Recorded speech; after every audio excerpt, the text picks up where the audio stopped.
ஏன்னா உண்மையிலேயே பெண்களுக்கு கொஞ்சம் வீட்டுக்காரர் மேலே பொசசிவ் ஃபீலிங் இருக்கும். இந்த பொசசிவ்னஸ் அப்படின்வாங்க.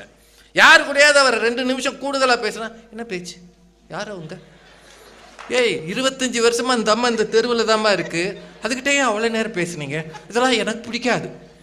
உனக்கு எதுமா பிடிக்கும், ஒரு லிஸ்ட்டு போட்டு கொடுத்தாயி, எனக்கு நிறைய பிடிக்கும் நிறைய பிடிக்காது, இதெல்லாம் எப்போ சொல்லுவேன், அப்பப்போ சொல்லுவேன், மொத்தமாகவும் சொல்லி தொலையாது. சார் நான் சொல்கிறது நீங்கள் உங்கள் வாழ்க்கையில் யோசிச்சு பாருங்க.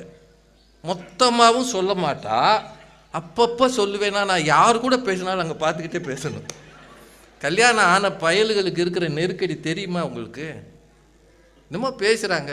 கல்யாணத்துக்கு முன்னாடி ஒரு வீட்டில் சம்பளம் வாங்கி என்னைக்காவது மொத்தமாக அப்பாட்ட கொடுத்துருக்கானா? யாராவது ஒரு ஆளை சொல்லுங்கள், என்னையும் சேர்த்தான்னு சொல்கிறேன்.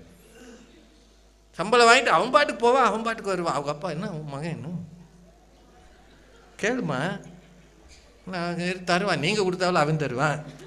அந்தம்மா அதுக்கு அவளே சொல்லு, நீ மொத்தமாக கொடுத்தாவில் உன் மழகான